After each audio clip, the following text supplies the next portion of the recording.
It's time for school days. Hope for moms and dads of school-aged kids. I tell parents, you're like a training wheel on a bike. Your job isn't to make the bike move.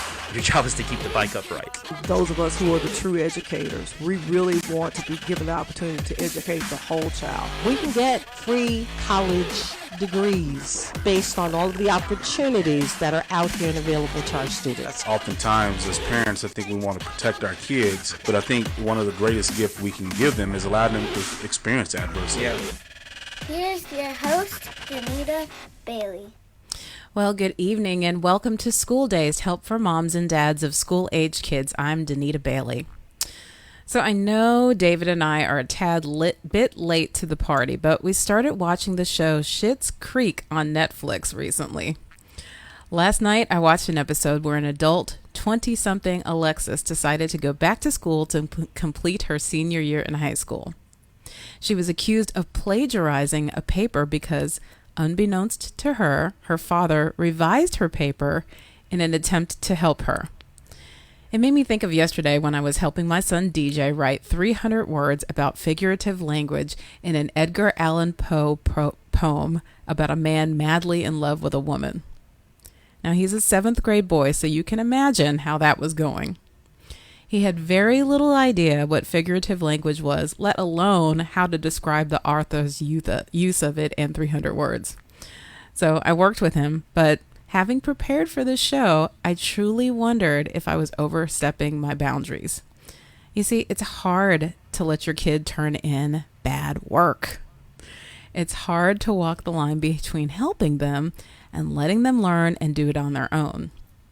I was struggling with my need for perfection, a little bit of ego, and my desire for him to learn how to do this well himself. I'm sure many parents out there, especially now that we have so many kids that are learning virtually, have wondered the same thing. How do I assist them and at the same time give them wings? Today, I've invited our guest who is a mom and an educator to help us teach our kids how to build independence and self-advocacy. But before we go any further, let me just say, it does take a village. If you hear a great parenting tip or nugget of advice, share it with your parent friends.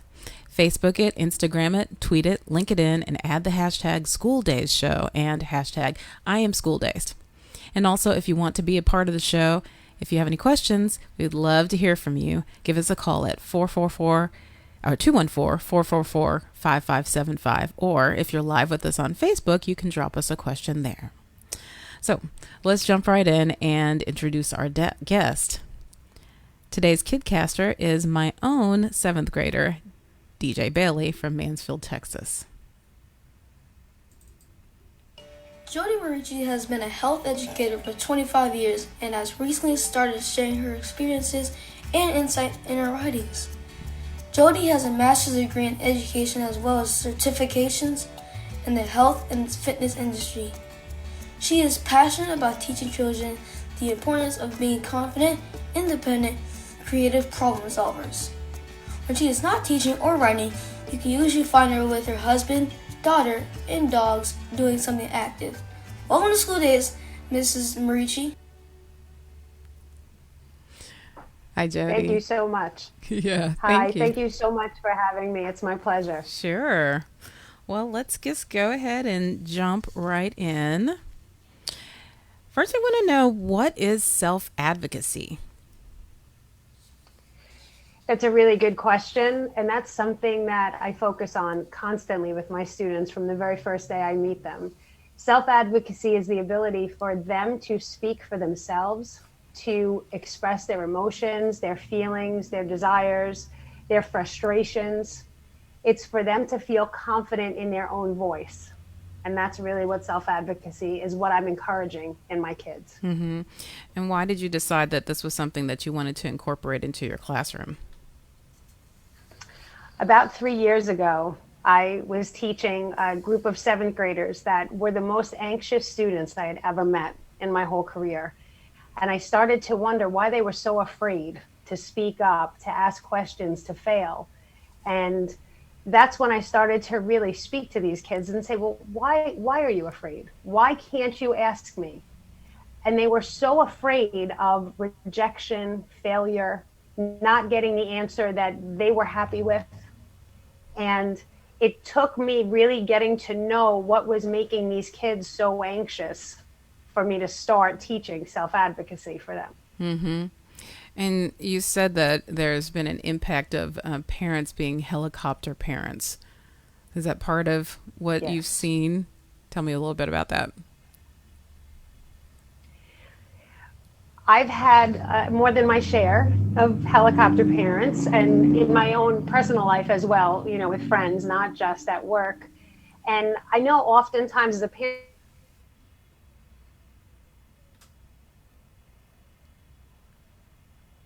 Uh-oh. Jodi, we don't hear you.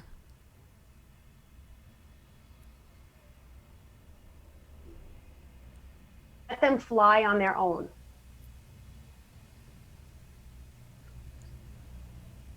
Jodi, Yes, you froze, and I'm sure you said something amazing, but I'm going to need you to repeat it. that's okay. That's okay. You had asked about helicoptering. Yes. And with helicopter parents, their intentions are good. I totally believe that. They want to help their children. They want to protect them. We want to bubble wrap our kids and keep them safe.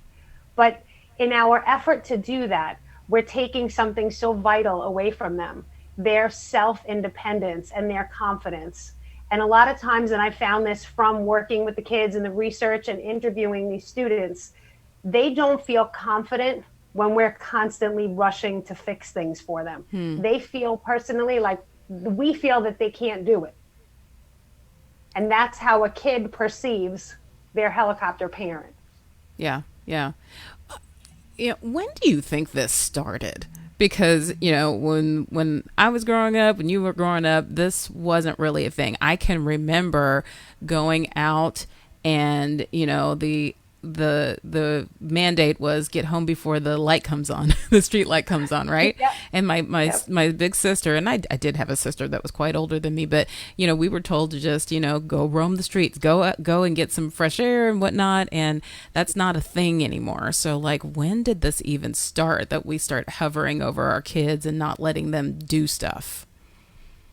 I think if you look historically back at mass media, the more access we had to media, the worse it got.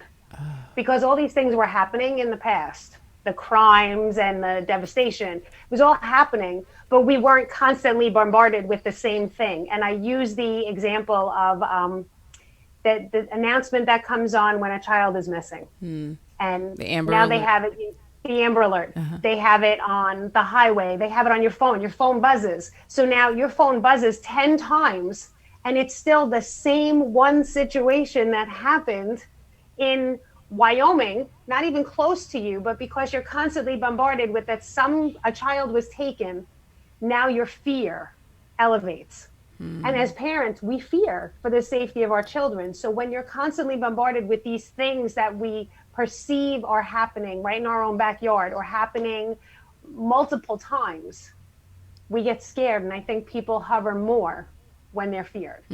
Yeah. So you don't think things are happening more frequently now? You think that it's just we have more information and more knowledge of it? Yeah. Yes. Very true. So what's a best time?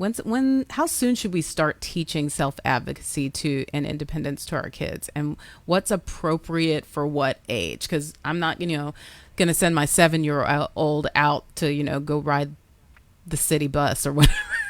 Some people might do that, but it's not something I'm going to do.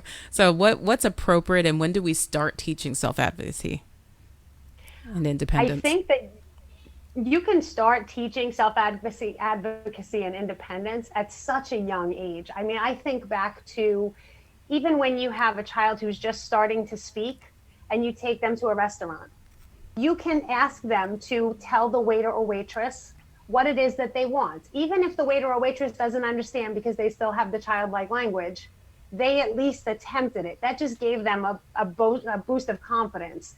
As far as becoming more independent, okay, well, you know what? Let's learn that these toys have to be put away before the next toys can come out. and then reward that good behavior and say, oh, that's excellent. You were able to put your toys away. I really appreciate that you helped me with those toys. Those little things, I know it sounds very juvenile, but can start from a really young age to let our children know that we're confident in their ability to do what's appropriate for their age. So I believe that as young as 2 years old, cleaning up your toys, you're helping them. You're not telling them, okay, go clean your toys all by yourself, but you're showing them, okay, this is where your toys go. When you're finished with this one, this is where you put it away. When they start to speak, they can absolutely advocate for themselves in a restaurant, like I said, or you can put them on the phone with grandma, grandpa, and have them actually have a conversation with them and let them know they can. And then as they get older, of course, the skills will become more difficult. Riding a bicycle, you know, when a child is 5 or 6 or 7, whenever it is that they start learning how to ride a bicycle, let them ride. Let go of the bike. Let them fall. If they fall, teach them to get back up and do it again. And then as they get older, they're going to learn, okay, I can do this. Now maybe they're in 2nd grade. Mommy, can I ride to my friend's house down the block? Baby steps. I'm not saying ride 20 miles. I'm not saying to ride across a big highway. But, okay, you know what? Your friend lives down the block. I can actually see their house from here. So I'm going to let you ride your bicycle, and maybe I'm going to peek out through the window and watch you, but I'm going to let you think that I'm confident enough that you can make it to your friend's house on your bicycle. Yeah. And I like that you said, you know, as soon as they can talk. One of the things that we taught our kids, really from learning from other parents early on, was to be able to speak up about not being touched inappropriately. So that's something that's very important, that they're able to say, no, don't touch me there. Don't, you know, that makes me uncomfortable, and be able to speak to a safe adult and tell them that something's going on. So self-advocacy is important as early as they're able to talk. Yeah.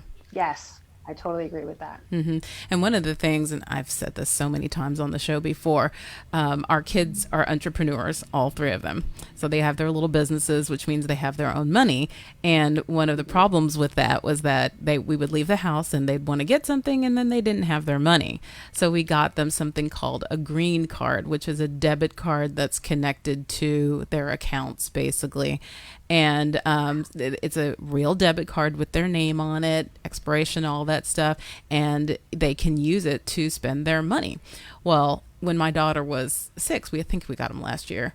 When my daughter was 6 and she had some money and she wanted to go buy some clothes or something, and I was like, okay, but you have to go up to the counter yourself and purchase this, and I'll stand over here. You can still see me, but you're going to need to make the transaction, put in your PIN yourself, the whole 9. And she was able to do it. And it was scary at first, as you can imagine, but she got through it. And, you know, I certainly wasn't doing anything that early like that. But I think that, you know, it's one good step in, you know, financial literacy and all of that stuff. I totally agree with you. That's actually one of the challenges that I give to my 7th graders, is to go to a grocery store and actually go inside and buy something by themselves. Mom or dad can drive them because it might be too far for them to get to, but they have to go into the grocery store and pick up the items and then go to the register. And many of them are scared at first to do it, but they feel so accomplished. I have kids now. I don't know if you have Target in Texas, but I have kids. I love Target. Yes. They ride their bicycle to Target and buy their own stuff, and they're so excited because, like, oh, not only did I ride my bike by myself, but I went in the store, I found what I needed, I paid for it by myself, and they feel so accomplished, and it's such an easy task for them. Yeah, and you feel like such a grown-up. You feel like you've really done something. Well, since you brought it up, let's talk about this program. So you will, you know, just backtrack a little bit. You said that you were noticing that many of your kids in your class were having anxiety. Yeah, I think you said you had 39 that had a diagnosis of anxiety. Yes, in one year, 39 diagnosed, yes. Good Lord. And so you decided you needed a program that you would integrate into what you were already doing, and you found the Let Grow program. So tell us a little bit about that what you do, and yeah, just tell us about that. Uh-oh, Okay. you're frozen. You okay? I feel like we may leave you. You're You may frozen. we're frozen too. We're both frozen. That's okay. We'll Okay, I unfreeze. hear you. I hear you too. Well, if we can hear each other, I think we should just keep going. Okay. Okay, go ahead. Okay. So with the Let Grow project, it's a project where I have a very substantial list of independence initiatives. And those Uh-oh. Jodi's gone. Okay, so I see that somebody is watching online because we got a thumbs up. So can you tell me if you can still hear me?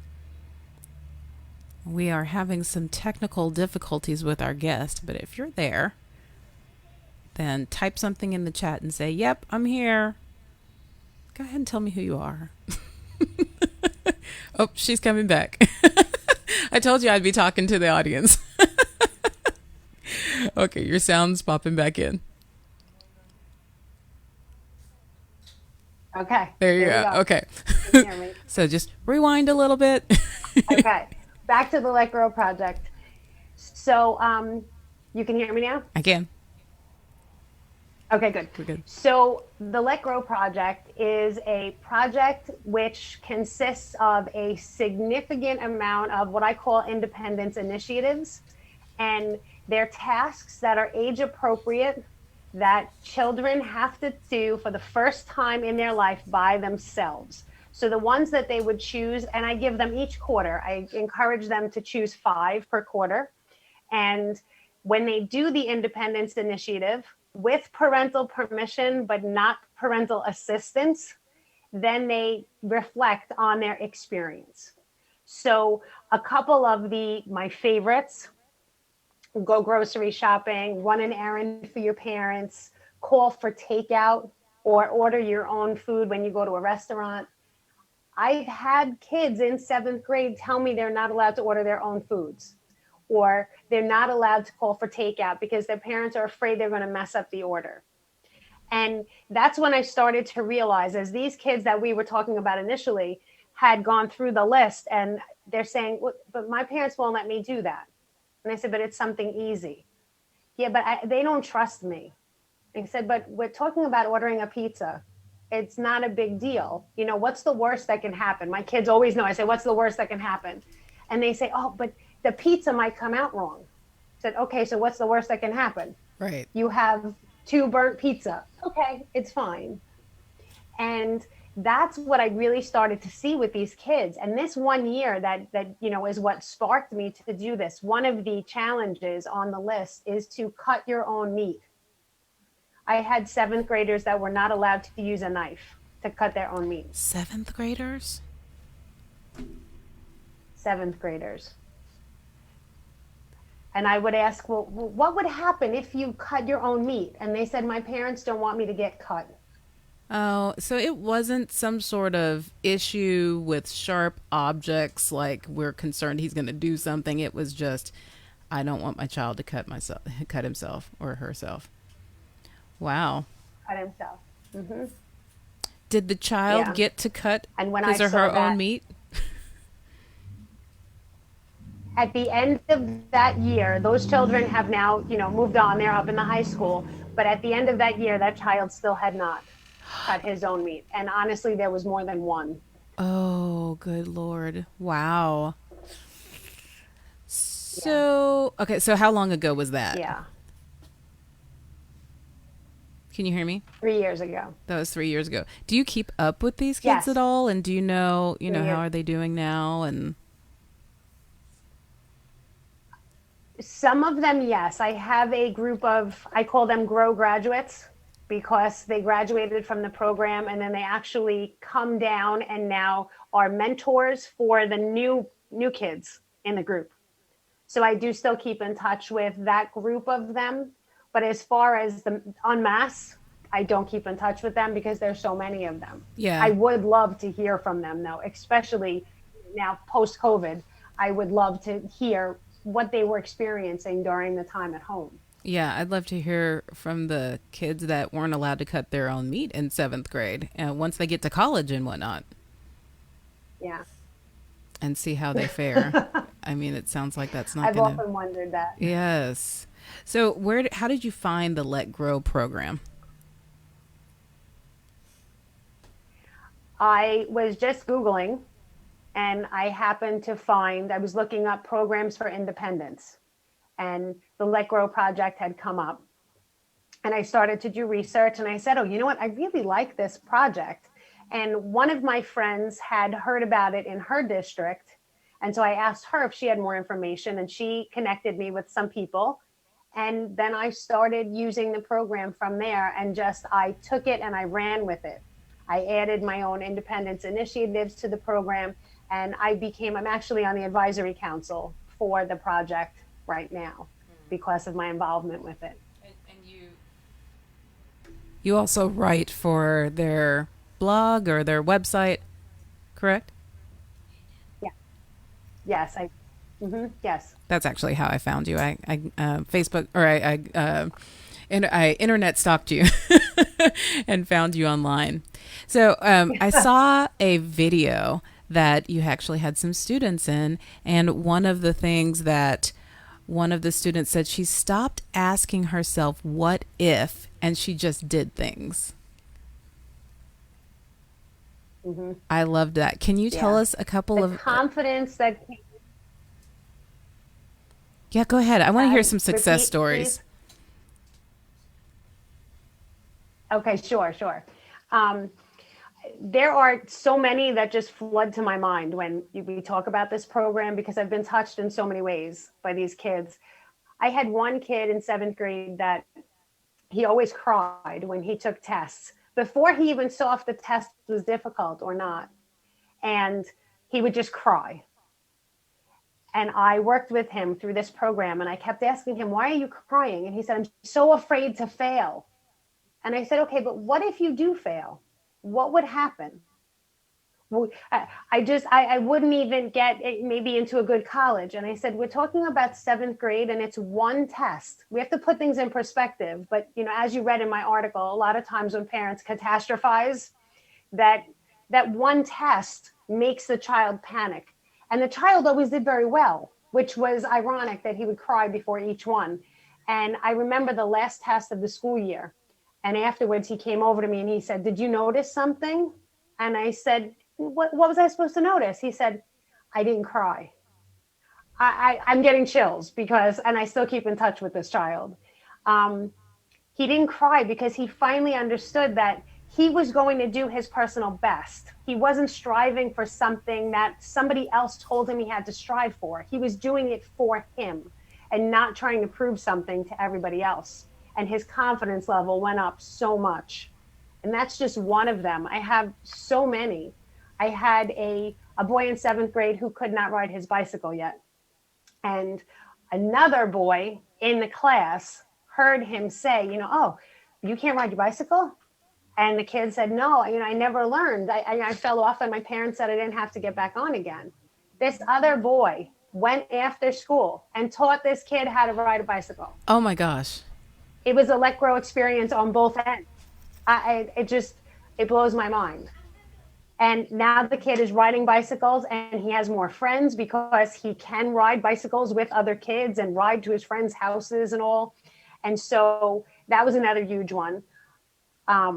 Another one that comes to mind, I had this one girl that was so anxious. She was so afraid to speak to anybody, speak to people in school, speak to her parents. And she said that her anxiety levels just went down so much that now she talks to people. She's made new friends. She's involved in different groups in school.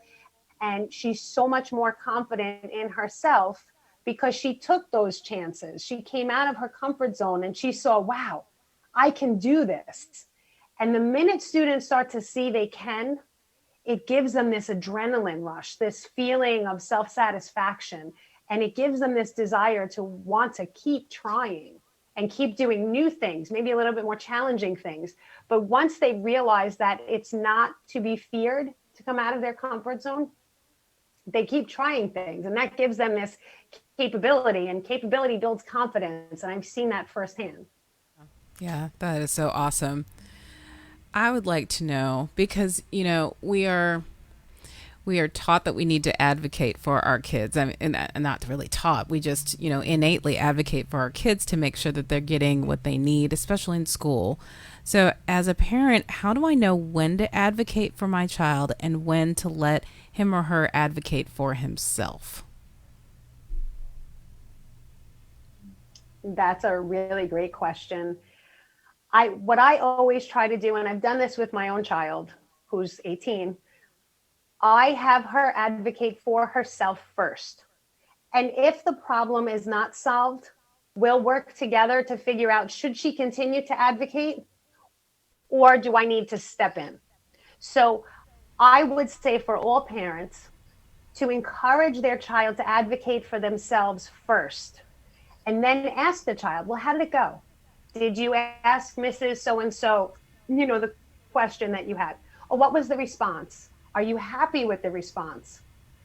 Well, I liked what she said, but I really was confused about. Okay, at that point, then it might be okay for the parent to intervene, but always let the child do it first, unless the child is in some kind of danger or there's a violent situation, a bullying situation. Then I think the parent should definitely advocate. But as far as things like finding out a homework assignment that was missed, or why they got a test grade that they got, or if they could do extra credit, I think that the child should always advocate for themselves first.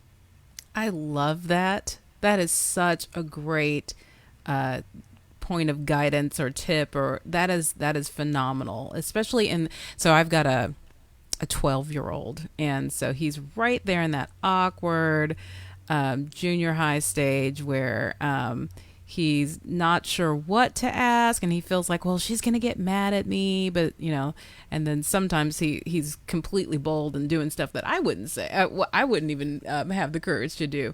But I love that idea to let them do it first and then help them if they need it. That's so great. So you wrote an article, 21 things teachers really want you to stop doing for your kids. And you had so many really great tips. And so I want to talk, first of all, about the ones that you think are most important. And then there are some that I also chose that I wanted to talk a little bit about. So which ones are most key that you think? I think, from what I've seen, the most important thing that I would ask parents to stop doing is stop underestimating what your child is actually capable of. When we underestimate their capabilities, it doesn't give them that feeling of confidence. And then they're not willing to try and come out of their comfort zone because they don't think they're capable. They don't think they're able. And I say this with a story that is in my mind. I had a student who wanted to try to do her own laundry, and that was one of the Let Grow challenges. And her mom said to her, no, you may not. You're not doing your own laundry. You're going to ruin it. And she said, but I really want to just try it. I want to see what it's like. I'll just do my own laundry. Mom refused to let her do her own laundry because she was so afraid that she was going to ruin the laundry. And when the child came to school, she said to me, how can I have faith in myself if my parents don't have faith in me? So my beg to parents is, please don't underestimate. And when your child wants to assert their independence and try something that's reasonable, laundry is reasonable. If they said they wanted to take the train to another state, then it's not reasonable. But if it's reasonable and it's something like, what's the worst that can happen is your whole wash turns red. It's no big deal. We've all done it. Every single one of us has ruined a load of laundry or two. It happens. But this little girl was so devastated because she felt that her parents felt if she's not capable, well, then how can she be capable or confident in herself? So don't underestimate your child's capabilities. That's number one. They are capable of so much more. And when we give them that trust, they're just going to flourish and fly on their own, and it's beautiful. Yeah. What else? What are some other good ones? The other things that, from a school standpoint, yes, don't do their homework for them. That's why huge. not? A lot of parents will. Why not? I mean, some of it's fun, but don't do their homework because they don't learn not only the material, but they don't learn time management. You know, they have to know that, okay, I have 5 homework assignments. I have to do this one, this one, this one. And, you know, they learn time management. Don't always run to the higher ups when you have a problem. Most problems can be effectively dealt with between the teacher and the parent, as long as the parent is willing to see the teacher's point of view, which is something that we don't see a lot now. You know, when I'm trying to teach these kids independence, I do get a lot of pushback from the parents because they're still worried about the number of the grade, or, you know, making sure that they get everything that they want. And I try to explain to the parents, let them make mistakes. Let them learn from what they're doing. Because if we keep rushing to fix their mistakes by calling the school and getting a grade changed, or calling the teacher and being mean and threatening the teacher so that they get the grade that they want, it doesn't ever teach them how to remedy the problem, how to solve a problem on their own, how to use a mistake as a learning opportunity to elevate them and boost them and say, oh, wow, this was awesome. I learned from this. They take that away. So please stop intervening and trying to make things go away. If they got a grade and it was because they deserved that grade, they need to learn from that. And that's just a necessary part of life. And like I tell them all the time, if I get a ticket for speeding, I'm not going to like it. And I can beg the police officer to not give me the ticket. I can even have my mom call the police department. I'm still going to have to pay the ticket. But you know what? I learned, don't speed anymore. That is so good. One of the ones I loved is you said, please stop getting involved in youth squabbles. Why don't you want us to do that as parents? Why is that a bad idea? You're breaking up. Can you say it again? You said, please stop getting involved in youth squabbles. Oh, yes. When parents get involved in the youth squabbles, whether it be something that happened at school on the playground or between, you know, friends in the neighborhood, it doesn't allow the child to learn how to solve their own problems and fix a conflict. And a lot of times the kids will actually have resolved the conflict on their own, and the parents are still having an issue with it. When the kids are good, they're done. They've already resolved their conflict. They've completely forgotten what they were fighting about on the playground, and the parents are still harping on it. That's catastrophizing because it's making a huge deal out of something that wasn't a huge deal. But it's also not allowing the kids the ability to solve the problems on their own and learn effective communication skills and learn that sometimes we don't agree with people and it's okay to not agree.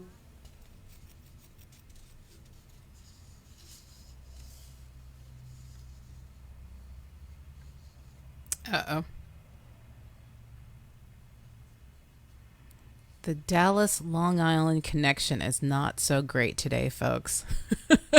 We may lose Jodi. Oh, she's back. She's back. Okay. We lost you there for a second. Okay. What part did I get up to? That's a very good question.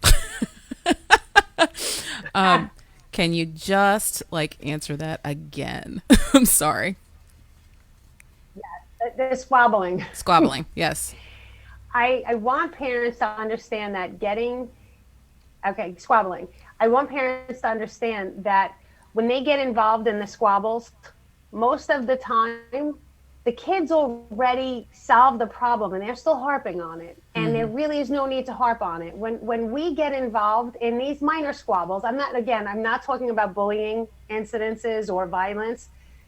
When we get involved, we're showing our kids that we don't think that they can solve the problem on their own.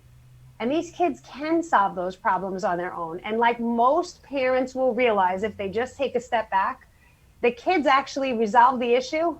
And the parents are the ones that are still harping on the issue. And the kids totally forgot what ever caused the issue to begin with.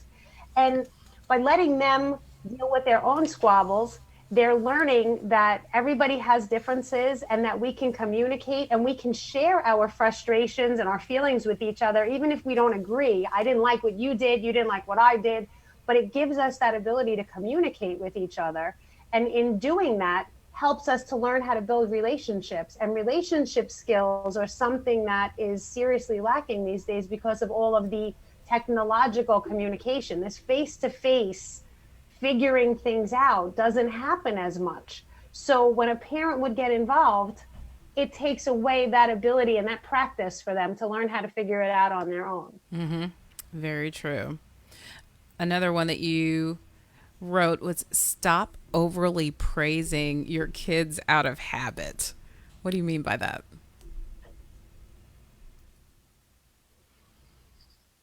A lot of parents will just say, good job, excellent, keep up the good work. And the kids don't know what they did that was so good. And kids need to know specifically, because that's kind of like okay, that was a great job asking your teacher for that information today. Now they know exactly what they did so that they can build upon it. But the empty praise that parents give with good job, and the kids don't know what the praise was for, the empty praise actually creates a weaker self-esteem in the child, because they keep saying to themselves, wait, they said I was good, but I don't know what I was good at. Mm-hmm. So empty praise doesn't work. Yeah, that is so good. I'd love to know, is it possible to help them become good self-advocates and then also be encouraging entitlement somehow? Like they deserve to get stuff just, for being alive. And we definitely have, all of us have met people like that. One thing that when you are teaching your child to self-advocate is to also teach them to respect, and that it's okay to advocate for yourself, but understand that just because you want something doesn't mean you deserve it. You can speak your mind, but you really need to listen to the reasoning behind it. Like, okay, you're speaking your mind. You wanted to get a better grade on this test, but let's learn why you didn't get the grade you wanted. Actually teach your child to listen in return. So it's not just self-advocating, it's listening to the response and figuring out the solution based on what you just heard back. I think that is a perfect balance with advocating and not creating entitlement. It's okay to speak for what you want or what you need, but understand that we don't always get what we ask for. Mm-hmm. Yeah, you may not get out of that ticket, like you were saying. Mm-hmm. Yep. But I can definitely say I don't want it. Absolutely. Please, officer. I'll never do it again. Sometimes parents are hesitant to let go because, kids, we've often said because, kids still, their brains are still developing until they're like 22, is it? Yeah. And so they're 25 is when the prefrontal cortex stops, actually develops fully. And they say in boys it can take even longer. And that prefrontal cortex is the right or wrong part of the brain. Mm-hmm. So I definitely understand that. Right. So to your point, they are still figuring out how to develop their sense of right and wrong and understanding the way the world works. So how can parents be confident that their kids are going to make the right decisions? What can we do to help ourselves be more confident? We have to accept that no matter how well we've raised our children, that they might make a mistake. Uh-oh. And that's okay. We don't want that to happen, but we have to accept that they might make a mistake. But one thing that I've found through my years of experience is if kids have a strong foundation at home, if kids have consequences and know that the consequences are going to be given and stuck to, they will think twice before making that bad choice. They might still do it, but they have to decide for themselves, is this consequence that I'm going to receive worth what it is that I'm going to try to do? I find that kids that don't have consequences or know that they can get out of consequences may not always make the best decisions, but I have faith that a strong foundation at home, open communication is key. Talking about the dangers that are out there, talking about the bad choices that kids can make that can harm themselves or get them in trouble. I think that's a conversation that has to be constant. And when a child is always hearing, well, this could happen and this could happen, this is why you have to make this choice, you can be more confident that your child will ultimately make the best choice. And I think also, communicating expectations and your family's values and making sure that those things are clear. So when they are going out into the world, they can hopefully remember and recall what it is that they're supposed to be doing, and kind of, have mom's and dad's voice in the back of their mind saying, no, that's not something we do in our family. Yes, I totally agree. That is so powerful, and people don't realize that. Very powerful. Yeah, I mean, I know that I always had my dad's voice in the back of my mind, and my friends would go out and do certain things that there was no way I was going to do because Skip Bennett would have killed me.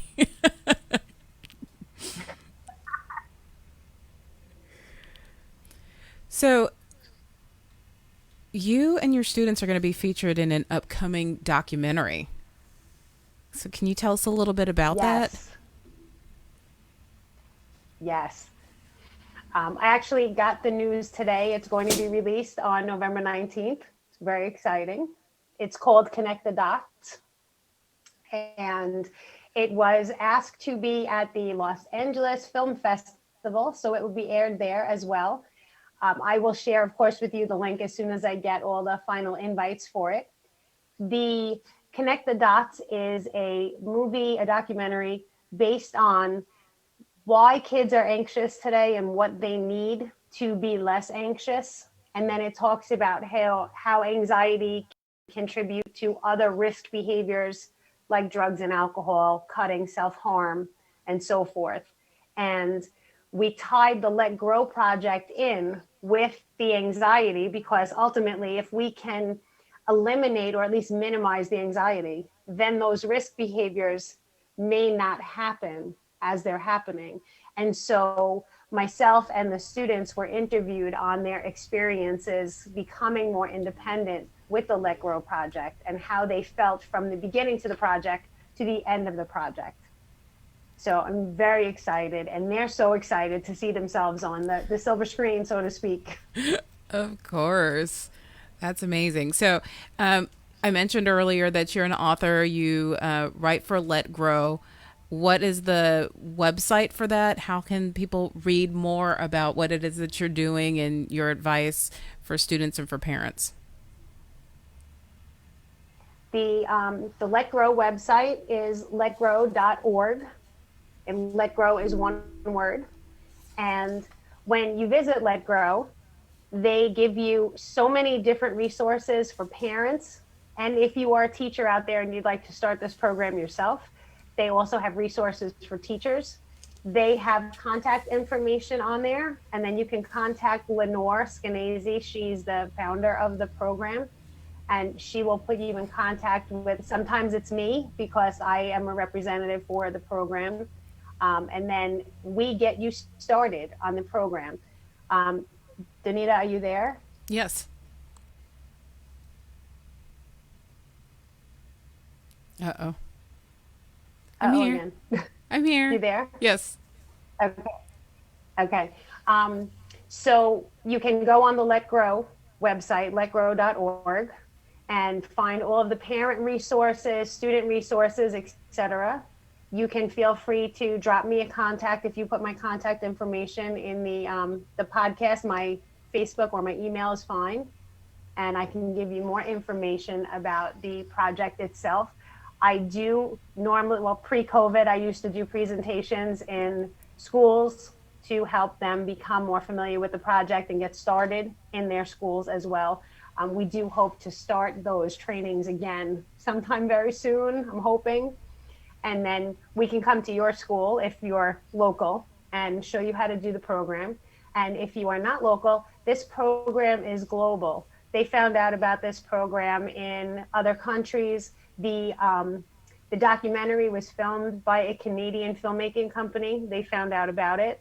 Johan Hari, who's a best-selling author and wrote books on anxiety, he's from England. He came over to interview myself and the kids about this project and about teen anxiety. So it's not just a project that's for the people of New York. It's global. It can go anywhere. It is limitless. Mm-hmm. And there's plenty for parents to implement themselves, correct? This doesn't have to be a school thing. Yes. No, it does not have to be a school thing.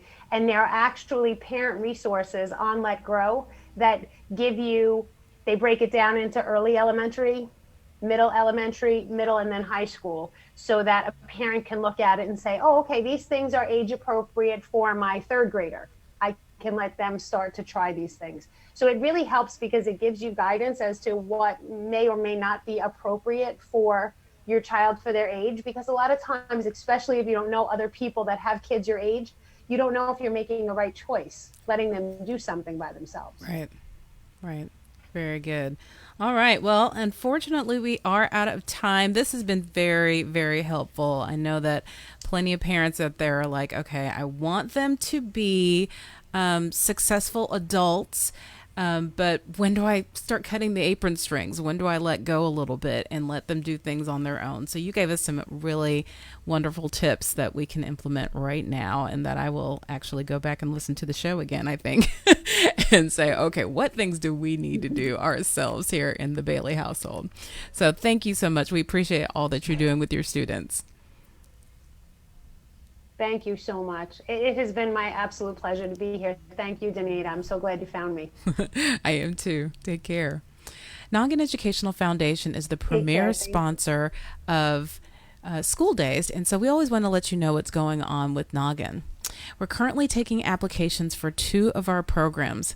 Noggin offers 12 hours of free private tutoring to students through our educational coaching program. Also, through our ARD advocacy program, parents receive support in securing services and accommodations for their kids that they need for school for learning disabilities and special needs. With the closure of schools, the education gap for low-income students has widened, and the one-on-one intervention we provide is vital. See our website, nogginfoundation.org, or email me at Danita, D-O-N-E-D-A, at nogginfoundation.org for more details. As always, head to our website, schooldayshow.com, for more information about all that we're doing with Noggin and for the resources mentioned on School Days. And remember, you don't ever have to miss a show. Find us on Spotify, Apple Podcasts, Google Play Music, and pretty much anywhere you listen to your favorite podcasts.